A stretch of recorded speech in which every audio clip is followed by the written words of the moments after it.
Britain के इतिहास के अंतर्गत आज हम बात करेंगे 1884 और 1885 के संसदीय सुधार अधिनियम के बारे में।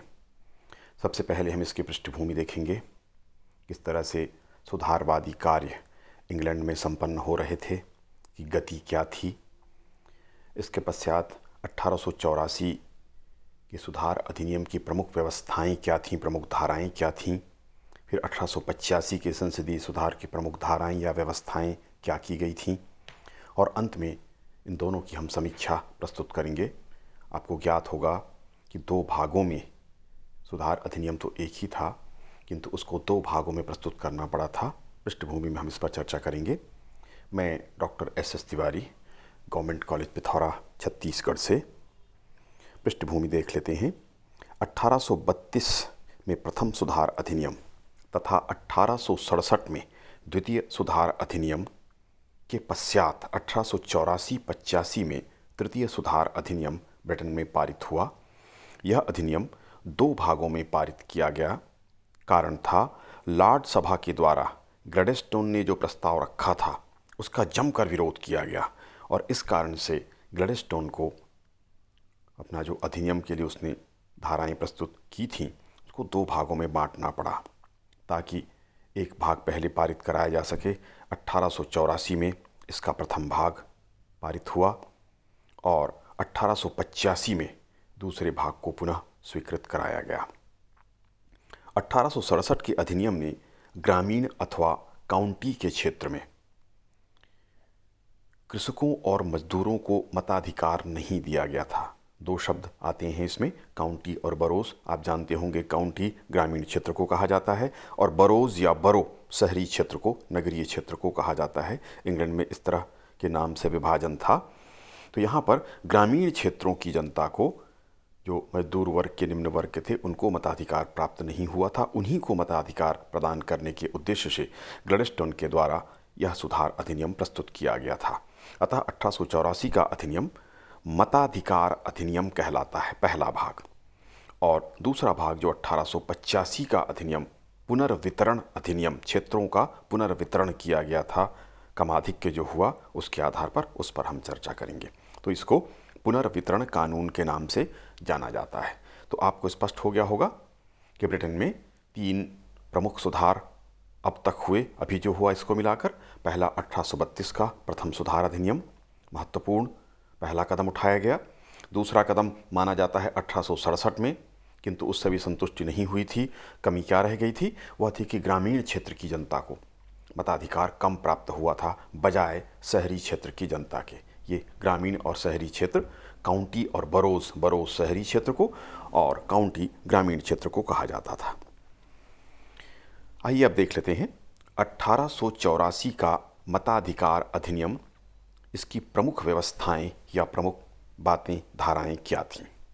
पहली बात थी, काउंटी के यानी ग्रामीण क्षेत्रों के सभी मकान मालिकों को, जिनके पास भी मकान था, मतदान का अधिकार प्रदान कर दिया गया इस अधिनियम के द्वारा।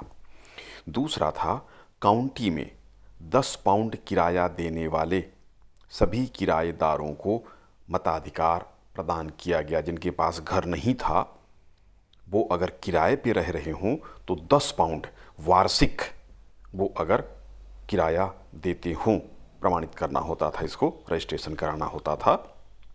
उसकी प्रक्रिया कुछ जटिल थी, किंतु 10 पाउंड किराए देने वालों को मताधिकार प्राप्त करने का अधिकार दिया गया। रजिस्ट्रेशन कराने के उपरांत वो मत का अधिकार प्राप्त कर सकते थे।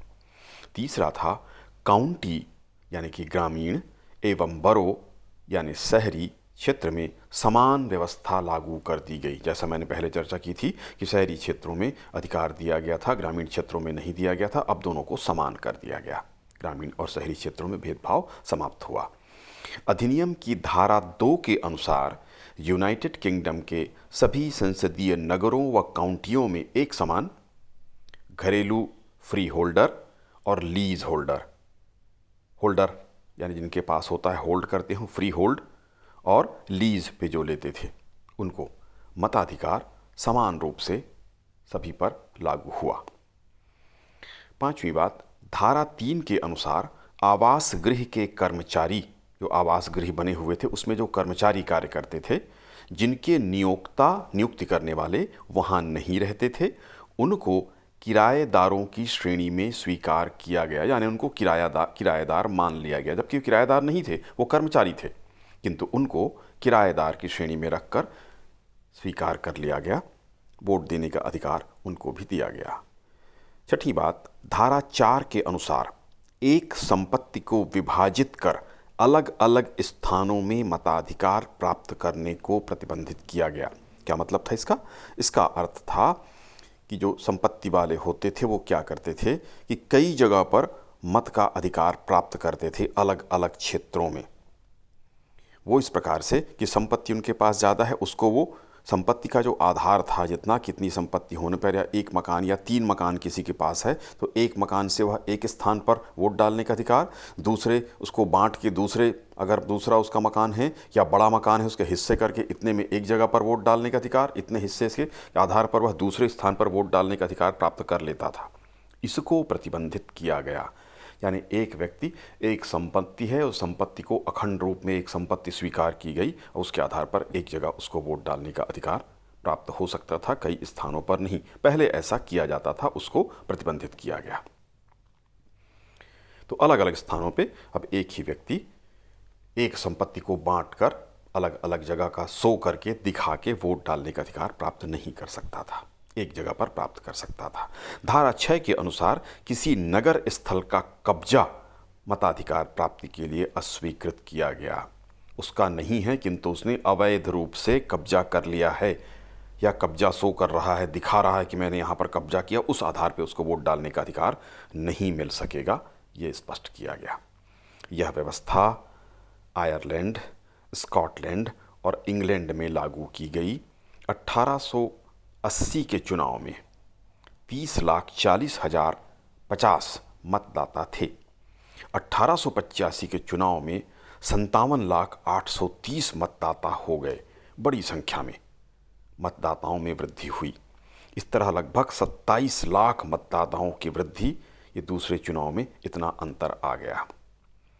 यह अधिनियम 1867 के अधिनियम का पूरक अधिनियम स्वीकार किया जाता है, पूर्ण करने वाला। जैसा कि हमने चर्चा की थी कि 1867 के अधिनियम में शहरों को, शहर में रहने वाले, नगरों में रहने वाले या बरोज जिसको इंग्लैंड में कहा गया था, रहने वाले लोग थे, उनको तो मताधिकार मिल गया था। लेकिन उसी अधिकार के तहत ग्राम में रहने वाले, गाँव में या काउंटीज़ में रहने वाले लोगों को मताधिकार समान रूप से प्राप्त नहीं हुआ था। इसलिए इसको पूरक अधिनियम कहा जाता है कि पहले केवल नगरीय क्षेत्रों को मिला था 1867 में, अब जाकर उनको मिला शहरी ग्रामीण क्षेत्रों में भी। तो ये पूरक अधिनियम के रूप में स्वीकार किया जाता है। इसका दूसरा भाग 1885 का पुनर्वितरण अधिनियम की व्यवस्थाएं। यद्यपि इसमें अंतर था, टाइम का अलग अलग अधिनियम के रूप में भी कहा जा सकता था, लेकिन क्योंकि व्यवस्था एक साथ की गई थी इसलिए इन दोनों को एक साथ जोड़कर अध्ययन किया जाता है या रखा जाता है। इसके अंतर्गत 15,000 से कम आबादी वाले बरोज यानी शहरी क्षेत्रों का प्रतिनिधित्व करने का अधिकार समाप्त किया गया। जिन क्षेत्रों में 15,000 से कम आबादी होगी वे प्रतिनिधि नहीं भेज पाएंगे। इसका मतलब ये नहीं हुआ कि उनको मताधिकार होगा ही नहीं, उनको अन्य क्षेत्रों से जोड़कर 15,000 से ऊपर ले जाया गया, तब उनको एक प्रतिनिधि का अधिकार भेजने का अधिकार दिया गया। 50,000 तक आबादी वाले बरोज अब केवल एक प्रतिनिधि भेज सकेंगे। 50,000 तक की सीमा तय की गई। 15,000 से नीचे होगा तो नहीं मिलेगा। 50,000 एक सामान्य रखा गया कि 50,000 तक की आबादी वाले बरोज केवल एक ही भेज सकते हैं। 1.5 लाख से 1,65,000 की आबादी के बीच वाले जो बरोज थे उनको 2 प्रतिनिधित्व या 2 प्रतिनिधि भेजने हेतु तो अधिकृत किए गए, क्षेत्र उनके बांट दिए गए। 1,65,000 से प्रत्येक 50,000 यदि मतदाता अधिक हो गए तो एक संसदीय क्षेत्र होने पर एक अतिरिक्त प्रतिनिधि या उसको 2 का अधिकार दे दिया गया। प्रत्येक 50,000 पर एक अतिरिक्त दिया गया। एक चुनाव क्षेत्र से केवल एक प्रतिनिधि भेजने की व्यवस्था की गई। इस पुनर्वितरण व्यवस्था से 160 स्थान रिक्त हुए। 160 स्थान रिक्त हो गए, खाली हो गए। हाउस ऑफ कॉमन्स में सदस्यों की संख्या 12 बढ़ गई। इस तरह कुल सदस्य संख्या 670 हो गया था।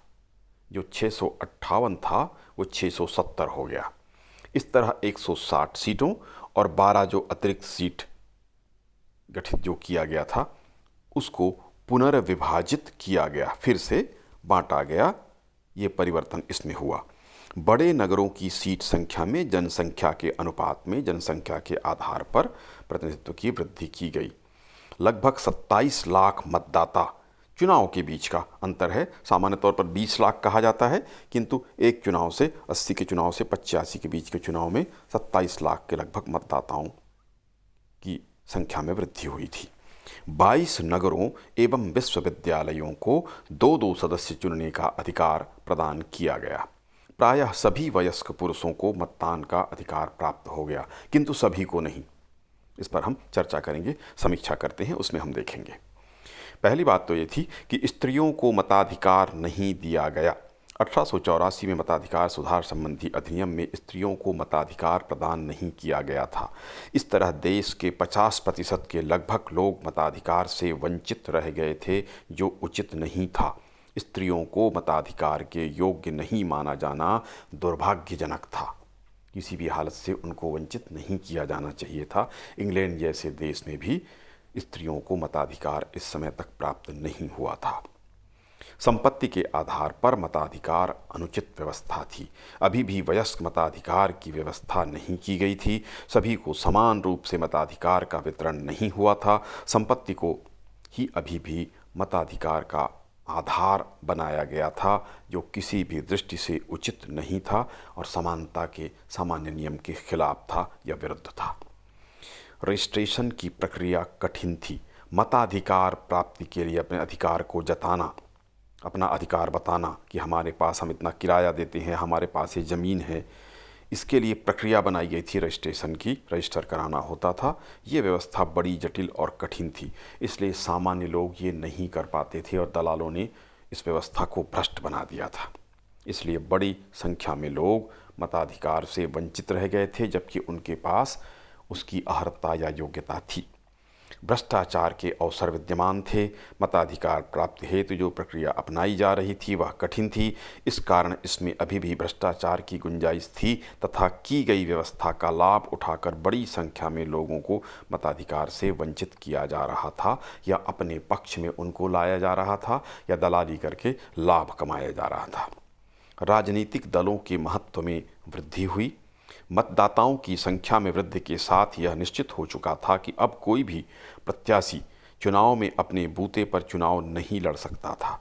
उसे अब राजनीतिक दल के साथ की आवश्यकता थी, क्योंकि मतदाताओं की संख्या में बहुत वृद्धि हो चुकी थी तथा शासन में भागीदारी प्राप्त करने हेतु अकेले दम चुनाव लड़ करके न तो जीता जा सकता था, न ही शासन में कोई भागीदारी मिल सकती थी। किसी दल में सम्मिलित होकर चुनाव के मैदान में उतरना अब आवश्यक हो गया था, तभी सत्ता में भागीदारी मिल सकती थी। क्योंकि दलगत शासन प्रणाली, बहुमत के आधार पर जैसी व्यवस्था हमारे देश में है, जो दल बहुमत प्राप्त कर लेगा उसके हाथ में शासन आएगा, इस तरह की व्यवस्था कायम हो गई थी। इसलिए दलों का महत्व बढ़ गया था।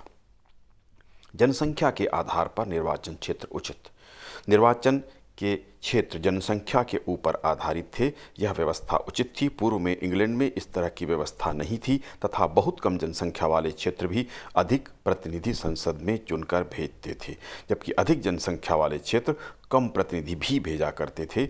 इस तरह की स्थिति इस सुधार अधिनियम में किया गया, परिवर्तन किया गया, ताकि जनसंख्या को आधार बनाकर उस आधार पर संसद में प्रतिनिधि भेजे जाएं। तो यह व्यवस्था उचित थी। निम्न वर्ग को मताधिकार प्राप्त हुआ था। 1867 के अधिनियम के द्वारा शहरी क्षेत्र के निम्न वर्ग के मजदूरों को या लोगों को मताधिकार प्राप्त हो गया था, किंतु ग्रामीण क्षेत्र के निम्न वर्ग की जनता को मताधिकार प्राप्त नहीं हुआ था। 1884 के अधिनियम के द्वारा ग्रामीण क्षेत्र के मतदाताओं को समान रूप से शहरी क्षेत्र के मतदाताओं के अनुरूप मतदान का अधिकार प्रदान किया गया। इस तरह निम्न वर्गीय ग्रामीणों को भी मताधिकार का अधिकार प्राप्त हुआ था, जो उचित बात थी। आयरलैंड एवं इंग्लैंड की स्थिति में अंतर था। प्रत्येक निर्वाचन क्षेत्र में वोटरों की संख्या समान नहीं हो सकी थी, पूरी तरह समान नहीं किया जा सका था। आयरलैंड में जो 2 वोट थे वो इंग्लैंड के 3 वोट के बराबर कीमत रखते थे। इस तरह अधिनियम में की गई व्यवस्था के बाद भी बहुत सारे दोष अभी भी विद्यमान थे। इसमें सुधार की आवश्यकता थी। लोकतंत्र के निकट व्यवस्था। 1884 के अधिनियम के द्वारा मताधिकार का विस्तार किया गया और लगभग 27 लाख, तुरंत की स्थिति में देखा जाए तो लगभग 20 लाख, और चुनाव का अंतर 80 से 85 के बीच देखा जाए तो लगभग 27 लाख मतदाताओं की संख्या में वृद्धि हुई थी। इस तरह ब्रिटेन की व्यवस्था लोकतंत्र के काफ़ी करीब, काफ़ी निकट पहुंच चुकी थी।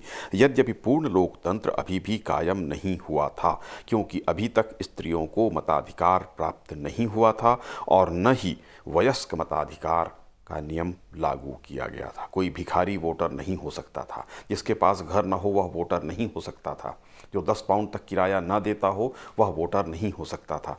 इस तरह से अभी भी अवरोध थे। सभी आम लोगों को, जो भी ब्रिटेन में रहते हों, उनको ये अधिकार अभी तक प्राप्त नहीं हुआ था। तो ये कमियां थीं। जनसंख्या का स्थानांतरण हो रहा था, उससे इस व्यवस्था में बड़ी गड़बड़ी उत्पन्न हो रही थी। इंग्लैंड में औद्योगिकरण के कारण, नगरीकरण के कारण या कई बार राजनीतिक कारणों के कारण भी, या सूखा पड़ने की स्थिति में या इस तरह की अन्य परिस्थितियों में बड़ी संख्या में जनसंख्या का स्थानांतरण एक स्थान से दूसरे स्थान की ओर हो रहा था। और इस कारण से जिस आधार पर प्रतिनिधित्व का कानून बनाया गया था, जनसंख्या के आधार पर, वह स्थानांतरित हो जा रहा था। उदाहरण के लिए एक संसदीय क्षेत्र में मान लीजिए 1,65,000 जहाँ से 2 प्रतिनिधि जा रहे थे, वहाँ से बड़ी संख्या में 40-50 हज़ार लोग स्थानांतरित हो गए। अब उसका आकलन करने की कोई व्यवस्था नहीं थी। इस परिस्थिति में वहाँ से 2 प्रतिनिधि भेजे जाएंगे, जबकि वो 1 प्रतिनिधि के लायक ही रह गया था। इस तरह जनसंख्या का स्थानांतरण हो रहा था और एक स्थान से दूसरी जगह पर, जहाँ पर 50,000 की ही आबादी थी, वहाँ पर 50,000 की आबादी और पहुँच गई या उससे ज़्यादा की आबादी उस क्षेत्र में हो गई, किंतु वहाँ पर 2 प्रतिनिधि की व्यवस्था तत्काल करने की कोई व्यवस्था नहीं थी। इस तरह से जनसंख्या के स्थानांतरण के फलस्वरूप ये जो व्यवस्था बनाई गई थी उसमें दोष उत्पन्न हो गए थे। इस हेतु कोई चिंतन या कोई प्रावधान 1884 और 85 के जो सुधार अधिनियम था उसमें व्यवस्था नहीं की गई थी। इस तरह से हम देखते हैं कि यद्यपि यह लोकतंत्र की ओर एक कदम था, अधिक लोगों को मताधिकार मिला, 27 लाख एक चुनाव से दूसरे चुनाव के बीच, सामान्य तौर पर तुरंत अगर देखा जाए जितनी संख्या थी उसमें तो लगभग 20 लाख के आसपास लोगों को, और अगर 5 साल के अंतराल में अगर देखा जाए चुनाव के समय तो रजिस्ट्रेशन जो हुआ था उसमें करीब 27 लाख का फ़र्क आ गया था। तो बड़ा अंतर था। बड़ी संख्या में लोगों को ये अधिकार प्राप्त हुआ था। ग्लैडस्टोन का प्रयास निश्चित रूप से सराहनीय था।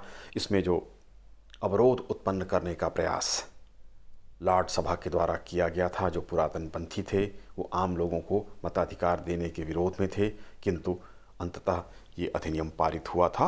तो इस तरह से ये तीसरा सुधार अधिनियम था और इसकी सराहना इस रूप में अवश्य की जानी चाहिए कि यह लोकतंत्र की ओर एक महत्वपूर्ण कदम के रूप में माना जाता है। तीसरा सुधार अधिनियम, जैसे हमने चर्चा की थी 1832, 1867 और ये 1884 फिर 85, और बड़े प्रयासों के बाद, बड़ी मेहनत के बाद दूसरी बार 2 बार विभाजन करके ग्लैडस्टोन ने इसको पास कराया, क्योंकि एक साथ में बहुत बड़ा अंतर लगता था। जैसे कि मैं चर्चा करते रहता हूँ, इंग्लैंड की जनता परंपरावादी जनता है और विशेषकर जो अमीर थे, रईस थे, लॉर्ड सभा के सदस्य थे, वो अवरोध उत्पन्न किया करते थे। उन्होंने यहाँ पर भी अवरोध उत्पन्न किया। अब इस कारण से ग्लैडस्टोन को इस अधिनियम को 2 भागों में, अलग अलग भागों में बहस करके, अपने तर्क रख के, जनमत तैयार करके पारित कराना पड़ा। तो उसके प्रयास निश्चित रूप से सराहनीय थे।